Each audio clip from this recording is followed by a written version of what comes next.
Hello and welcome back to John's Comics with Kids. This is my weekly edited pull list, looking at the books I'm picking up next week on New Comic Book Day, February 10th. If that sounds like something you want to hear about too, stick around and watch this video.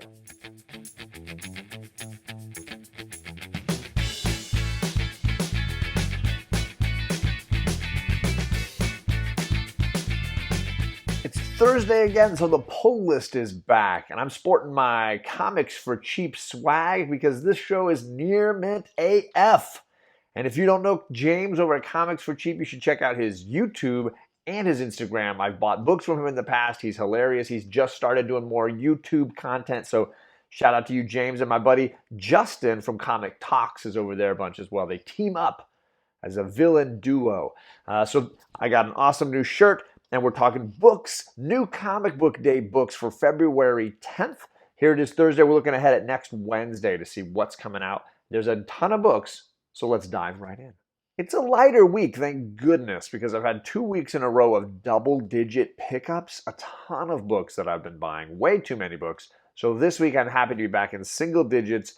It's a very light DC week, and you'll see why in just a little bit, but mostly I'm getting Marvel books, so let's jump over to look at Daredevil issue 27. This has been so great with the Null and Elektra stuff they've been bringing in. The last issue, 26, where we had Daredevil fighting symbiotes in jail and Elektra fighting symbiotes out on the streets of New York. Amazing. They got Elektra on the cover here. She's been a big part of this story. You've got her taking over as Daredevil. Daredevil having issues with symbiotes. This is going to be an exciting issue, no question. The cover B is ugly. These Marvel Masterworks covers, they're not for me. I'm a cover A guy, so yeah, definitely skipping this Masterworks. I've not really enjoyed any of the Masterworks covers, so definitely skipping on that. I also want to mention some X titles because I'm obviously picking up X-Force issue 17.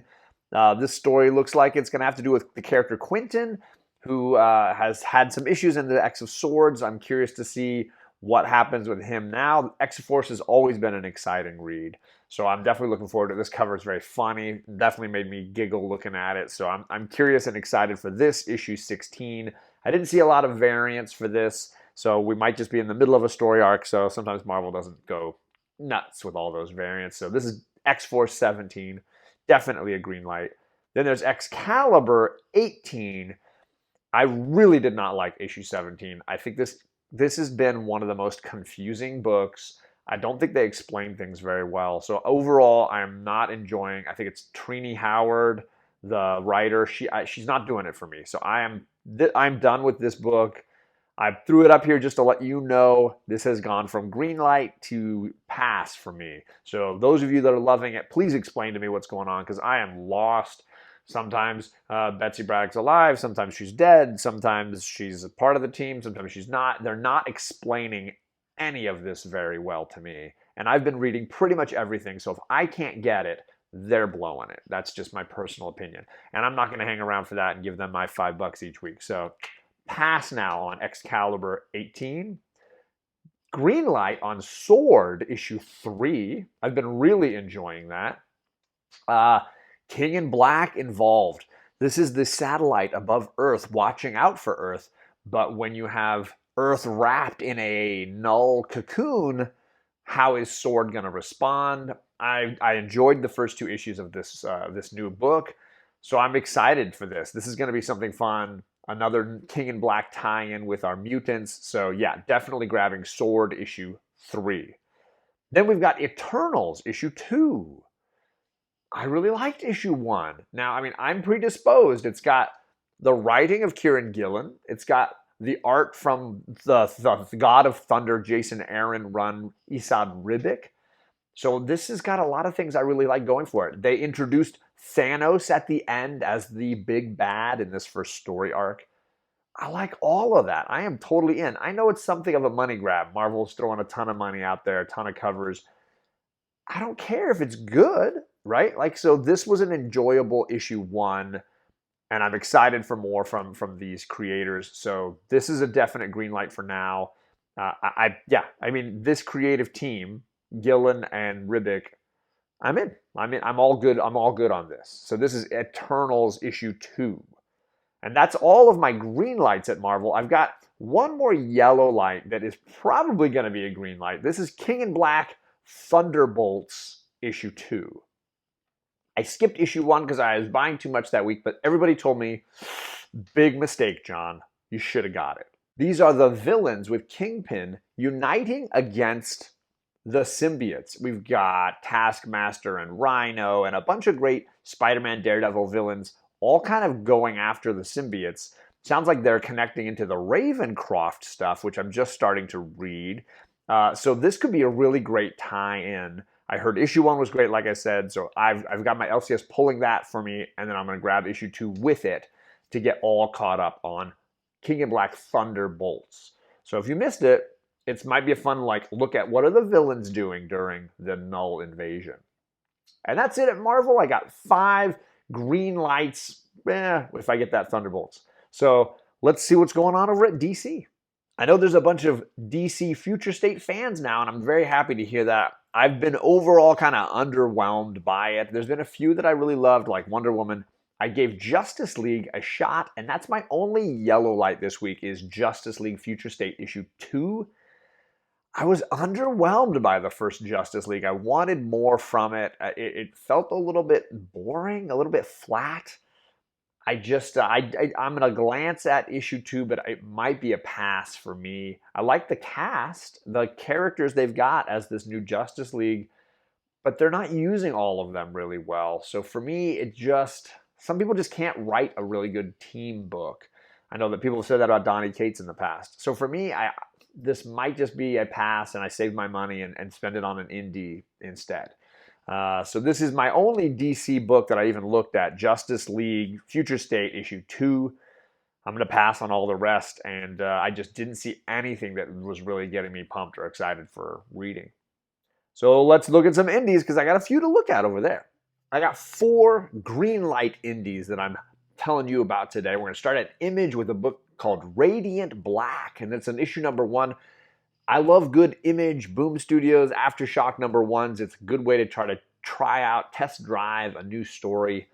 This one centers on a superhero who gains powers, but finds out later they weren't necessarily meant for him.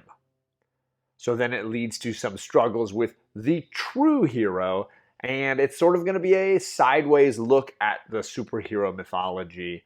It just sounded like a fun concept. It sounded like a perfect book for Image, and I'm just very curious and interested in this. There's a really great ratio variant, a 1 in 25, but for me, there's just a bunch of great covers. Overall, the comic seems like it's got really cool stylistic looking art, and if the interior art is as good as the covers, then yeah, I'm going to be checking this out, enjoying it for sure. I might even try to convince Alec for book club. This could be a fun book club book, issue number 1 to really enjoy.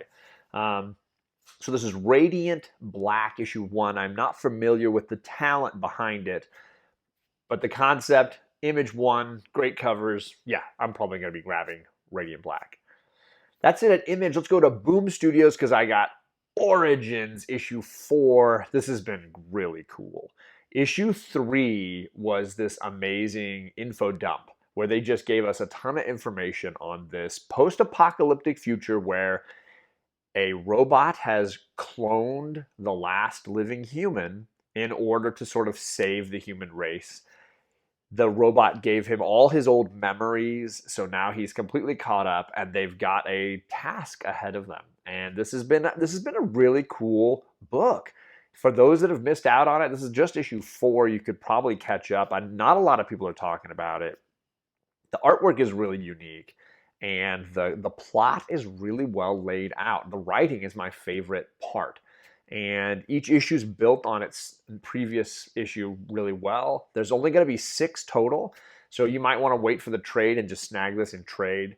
But it's been really great, and I really recommend trying out Origins if you haven't done it yet. They usually only have 2 covers, the main and then the version variant of that, which I don't usually see at my LCS. Usually I just see main cover A, so that's definitely what I'm grabbing. They have a big trade dress, so it's hard to miss, and I do recommend it. So Origins, issue 4. This is Boom Studios. Next, I've got a Vault Comics book. This is I Walk with Monsters, issue 3, and I really liked issues 1 and 2. This is a good, creepy monster, serial killer, predator kind of a story. There's a young lady and an older gentleman, and the two of them are teaming up to rid the world of predator men, these villainous men characters. And the main villain is this politician who wronged the female character, and she couldn't remember what he looked like, but last issue she saw a billboard with his face on it, and she realizes who he is. Now this is going to set up the end of this first arc. How does she and the guy she's working with, who can sort of warp himself into an actual monster, how are they going to solve her big problems? This has really been exciting. I'm not reading a lot of Vault books, but this one is definitely worth your time. If you like a little bit of a fringe horror kind of a book, this could be something you really enjoy. This is issue 3 of I Walk with Monsters, so definitely worth checking out. That leaves us with our last book, and definitely not least. I saved it for last because I really enjoyed issue 1. This is Scout's Honor, issue 2. David Pepos is writing this. If you missed book club about 3 weeks ago, Alec and I had a writer who was brave enough to join us on book club and hear our reviews, answer our questions, and deep dive the comic with us. It was a lot of fun. David was really, really good-spirited about the whole thing. He had a blast. And we might consider trying to do it a second time here for issue number 2. So this centers on a post-apocalyptic future, and we have a scout system acting as a religion in this future. And we have a group of sort of zealot-like people who are following a scout guide to sort of living their lives. And the main character is a girl pretending to be a boy so that she can be a part of this team. And she has just stumbled at the end of issue 1 on some huge information that kind of changes her view on everything around her. Issue 2 is going to have to carry on with this incredibly intense idea. I really enjoyed issue 1. I think it was underrated and underviewed, and I think it's a great aftershock book. So if you missed out on issue 1, it's probably still on the shelves at your shop, and you should go check it out. And then grab issue 2, because this is a book that I think is going to heat up and people are going to get really excited about. It was my read of the week a few weeks back, and I definitely think this is going to be high on the list this week too. So this is Scout's Honor, issue number 2. And that wraps it up. I got 4 indies, 5 Marvel, so 9 books. I stayed under that 10 limit, which it's been hard lately because there's been a ton of really good stuff. But thankfully, some other books are coming off of my list. Not getting Last Gods anymore. I'm not getting certain indies that have finished out their storylines. So some things can go back to normal, hopefully, a little bit. Let me know what you're picking up. Let me know what I missed. And of course, this is Tag Team Thursday. Rod the Rican at 6:30 Eastern, me at 6:45 Eastern, Old Wolf at 7 Eastern, and now we got another member of the community. We got KnowGood Comics at 7:15, back to back to back. You can bip and jump from one stream to the next. I'm usually in the chat dropping links so you can find all these people. But if you hit the notification bell, if you subscribe to all 4 channels, you'll have all the things right there in your notifications. You won't even need the link. You'll be set and ready to go. So thank you all for hanging. Thank you for clicking the like button and subscribing. I do appreciate it. And we'll see you back here next time for another pull list.